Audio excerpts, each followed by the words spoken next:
Well, the Critics' Choice Awards and the Golden Globes are in the books, and Oscar is coming soon. So we are in the heart of award season, so who better to talk to than our good buddy Grace Randolph from Beyond the Trailer. Hi, Grace. Hi, Ben. Happy award season. Breaking down the categories from the Golden Globes, Grace, no surprises really when it comes to Best Drama, right? I mean, did you think Lincoln had a chance of beating Argo?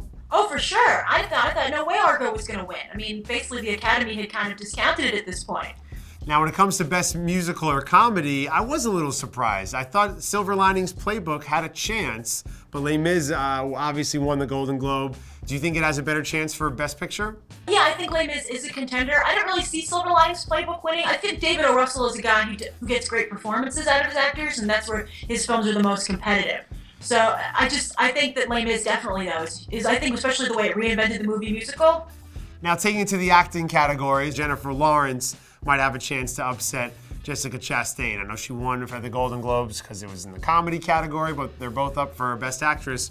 Who goes home with an Oscar? I think that particular category, Best Actress, is wide open with the exception of Naomi Watts. I think Naomi Watts isn't going to win, but all the other four I think are real contenders. So who's going to win? Oh, you're putting me on the spot. Putting you on the spot, Grace. All right, I think it'll actually be Reva or Wallace. Really? Yeah, I think youngest or oldest, I think both are tempting. How about this? We're gonna do a little bet on YouTube. I'll take Chastain and Lawrence, you take Reva and Wallace, and whoever wins, you get a DVD of the movie that won for performance. Okay, oh, I like that. Does that make sense? Right. That makes sense, right? Yeah, okay. Let's do that. Anne Hathaway has been a lock throughout the award season, and I think that'll carry all the way to Oscar for Best Supporting Actress. You agree, right?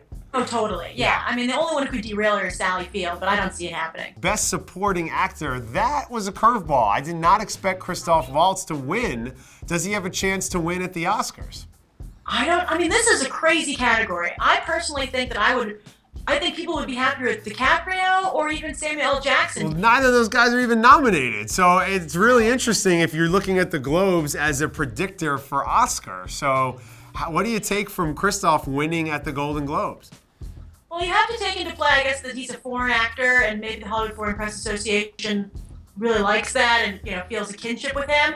But I think he is a strong contender to actually win. I think he and Tommy Lee Jones are probably the front runners. I was really happy to see Jack Black sitting at the Golden Globes. Really cool. He was nominated for Bernie, a small movie that not a lot of people saw. Hopefully they'll check it out now.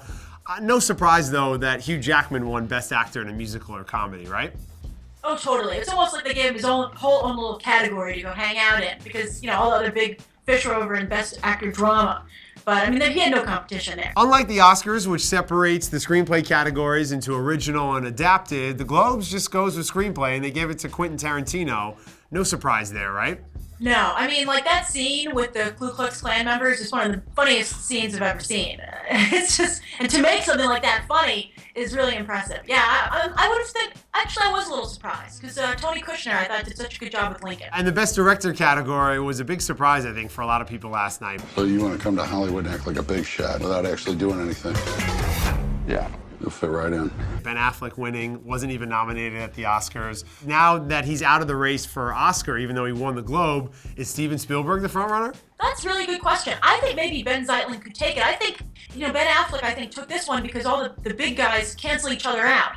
Everybody knows where they heard it first. It's Beyond the Trailer, because I think you're the only person who's picking Ben, so good for you. Oh, really? I like it. I love that film, so I hope you're right, Grace. In years past, I always thought the Hollywood Foreign Press, they would get nominations wrong. You would see Johnny Depp and Angelina Jolie get nominations for The Tourist, even though it wasn't even a comedy, and they were both terrible. I always thought they were all over the map. But this year, I feel like they have their finger on the pulse a little bit more than the Academy in some ways.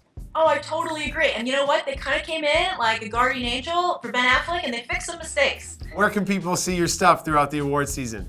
Oh, right here on Beyond the Trailer, over on my YouTube channel, and I'm looking forward to seeing who wins that bet. Nice. Enjoy the rest of the season, and I'll talk to you on the YouTube soon. Bye. Bye. Cousin Pete, Uncle Al, and Jack heatedly discuss Superman's new beard and who else could have donned the cape. The Oscars may be Hollywood's biggest party, but every year someone gets left out. Gray Drake gives you 10 films that deserved better. Fandango's Dave Karger drops by as Ben makes his Oscar predictions and dishes on Jay-Z's composing for The Great Gatsby. Amy Nicholson and Jeremy Smith joined Devin to round up who was a badass and who was just an ass in 2012. Get your film fix. Subscribe to Cinefix.